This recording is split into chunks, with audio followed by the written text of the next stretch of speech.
Hi. Welcome back. Welcome back, viewers, subscribers, and new subscribers. Yeah, apparently over this past week, there was some sort of promotional campaign on Twitter and Reddit in my honor. Because of that, or more specifically, YouTube videos made about that, I got an influx of new subscribers, so welcome to my channel. I'm Jeremy, and the series premiere of Penguin has aired on HBO or Max or whatever it's called nowadays. Gonna go ahead and give you a spoiler warning, as this is not gonna be a play-by-play of the entire episode, just gonna talk about some things that, well, might be spoilerish. So the Penguin starts out pretty much right where the Batman ended. And with Carmine Falcone dead, there's a power vacuum, but nature abhors a vacuum. So Oswald Cobblepot's like, I'm gonna fill that vacuum. And because enough people out there know how to do their jobs and know what the fans want, we get to see it in this series. But there's always gotta be an heir to the empire, so enter Alberto Falcone. So Alberto Falcone shows up. Oh. So he's dead now, which leaves a power vacuum, and since nature abhors a vacuum, Oswald Cobblepot's like, I'm gonna fill that vacuum. But there's always gotta be an heir to the empire, so enter Sophia Falcone. Fresh out of Arkham, so you know she's gonna be, sane. So that's the episode. She's convinced Oswald Cobblepot has something to do with her brother's disappearance. It looks like the show's gonna be Oswald Cobblepot's playing the mob against each other, start some conflict, start a turf war. As long as he sees that he can profit from it and he can move him up the ladder, he's cool with it. What it looks like it's gonna be anyway. Now, talking about the characters in the show, I gotta say, Gotham. I'm gonna start out there. Gotham is a character. In the Batman, just felt so real and visceral. It's an incredible rendition of Gotham. It's like they took what Christopher Nolan did and made it darker. This feels like the Gotham from the movie The Batman. Only it's the beginning GTA stages of it. But Colin Farrell, stand out in the Batman, and I still have a hard time believing that's actually Colin Farrell. I've seen actors with a lot of makeup making them look like a character.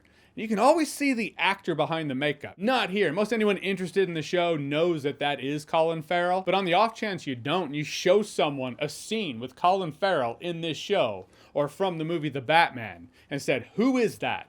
I don't think they'd be able to guess. It's a really dark story too, because these kids are trying to steal the hubcaps off of his car and he catches one. He's pretty much like, help me move the body. I own you now. And for the next block of time, while they're dealing with disposing of this body, I didn't know if this kid was gonna live or not. Then at a point he's like, hey, there's a really nice sunset coming.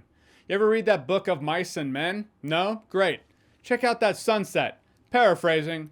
But that was the gist. The dude talks him out of it, but now he kind of has this protege.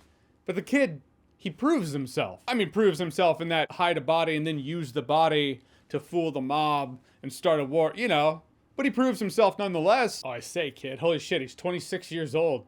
He's about to be 27. Tom Holland's like, you play a teenager too, huh? That's great. So Oswald keeps him around. I keep calling him Oswald Cobblepot, I guess in this show. His name is Oz Cobb. In the Batman, people called him Oz. I just thought that was short for Oswald, but I don't know. I didn't think they had to change his name. But I guess his name in this world, in this universe, is Oz Cobb. I guess John Turturro is not Carmine Falcone in here. It's Mark Strong, who you only see in one picture on a newscast, so I imagine there's gonna be flashback scenes. But in the end, this pilot episode was exactly what a pilot episode should be. Have some fun moments, some surprises, but in the end, it's set up. Nothing's solved in the first episode, but you're really interested as to where the show's gonna go. But that's a really gutsy call at worst. You're watching this scumbag murderer corrupt this kid into helping him out with crime, being his accomplice to murder. At best, you're watching a Batman villain do that, but it's cooler because he's a Batman villain. It's like if they made Daredevil without Daredevil, it's just Kingpin. It's Kingpin's rise and you're rooting for Kingpin. Not that there's anything wrong with that.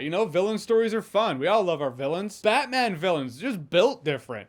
We love to root for him. If they're not going up against Batman, we're rooting for him. I really don't know if I'm gonna do weekly videos on the Penguin. Maybe I just want to binge a crime drama because it feels like a crime drama worth binging. So we'll see. But those are my thoughts on the pilot episode. All right, so the Penguin episode 1, have you seen it? What did you think about it? Whatever you thought, comment below, let me know. And as always, if you like what you've seen here and you want to see more, click right here to see more.